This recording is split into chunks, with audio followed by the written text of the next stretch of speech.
it's hard for him to defend. Okay? He maybe will try to hold my wrist with this hand here. Exactly.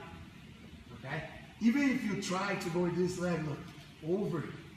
If you go with the leg over, it's better, because if you grab hold of his arm. The good thing of controlling just head and arm is because it's hard for him to defend. When he just moves his head, he's got another way to see your head like this and try to see. Now look. So what you're gonna do, you're gonna escape it to the side, stay sideways. Now you need to bring his head, okay, his head between his legs. Okay, so you're gonna squeeze with your shoulder over his head, and then you're gonna contract your lat.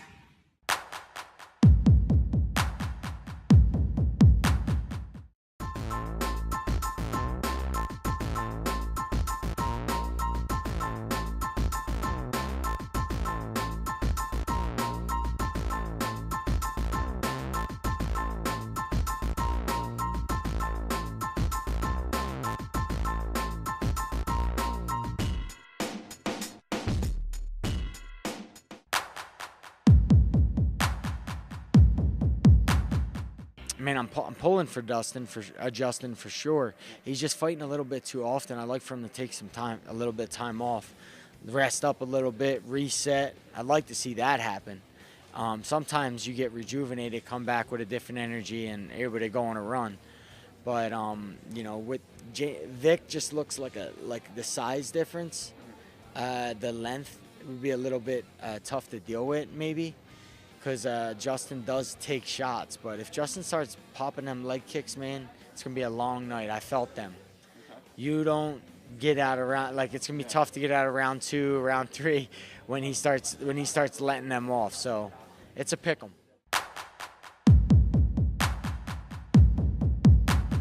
Suggested about Conor McGregor that he puts in the right time and does the right conditioning work, even though sometimes his cardio will abandon him on fight night, and then maybe metabolically, Kenny, or biologically, he just doesn't necessarily have it in him to be this just elite cardio guy in the 24th minute of a championship fight. I don't know if you can lend any insight on that, but in terms of the conditioning battle, do you think it is decided advantage Nurmagomedov?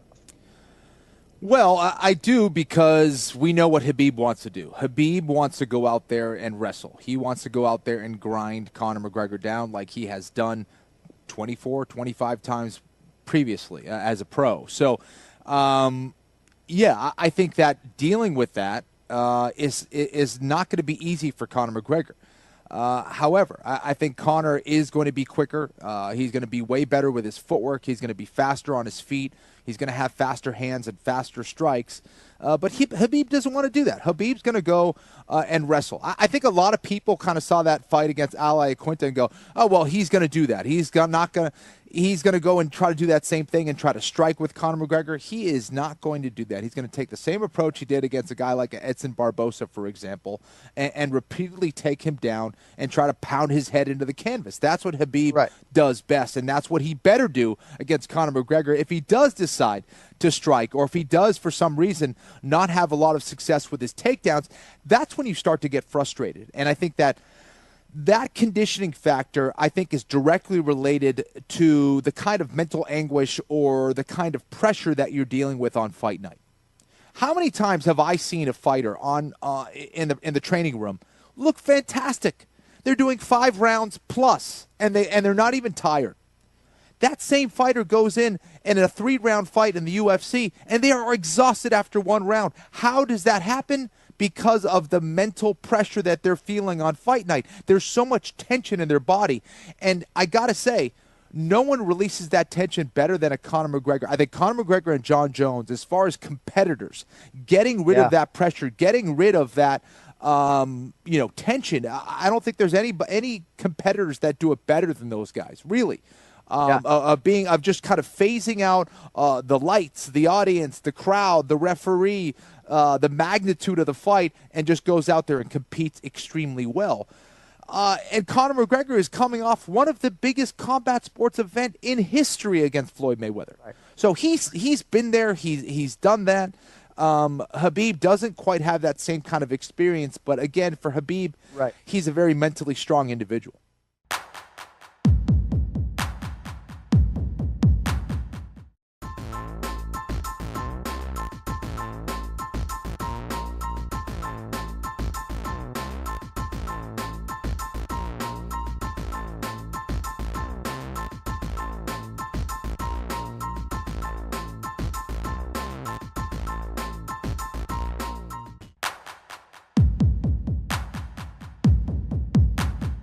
he's got to come back. He's got to come back soon. And from the pictures I've seen and the footage I've seen, it looks like he's going to come back as a heavyweight. Yeah, it does. He looks huge. I've seen him in a couple of photos. It looks like he's been on the strength and conditioning. And you know, because he's not been making weight, he's not had to make weight, he's allowed his body to grow a little bit.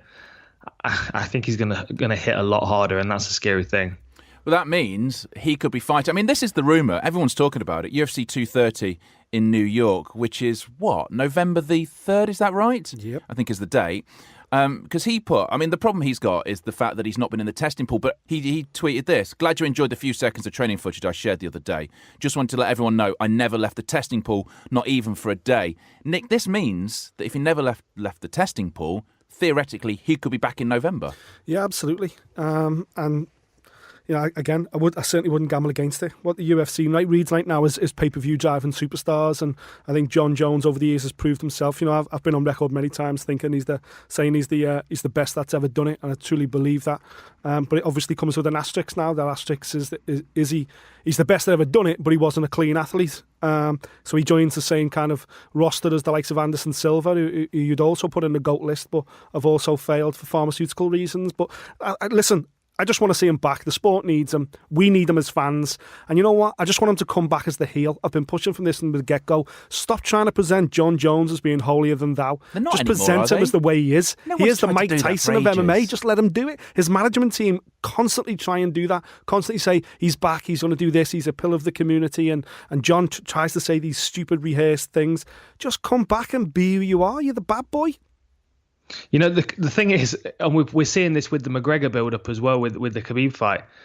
Like, people gravitate towards people that fail and then pick themselves up and try again. You know, everyone needs to show a bit of vulnerability to be popular, I think, in this sport. And I think John Jones he's not showing that vulnerability in his fights, but if he can show that vulnerability in his personal life, it makes him a little more human. I think people gravitate towards him, and I think we all understand and appreciate what money does to a young man. And the amount of fame and money that John Jones had arrived at a young age, it was going to do things to him, because he's not yet got that old head on his shoulders.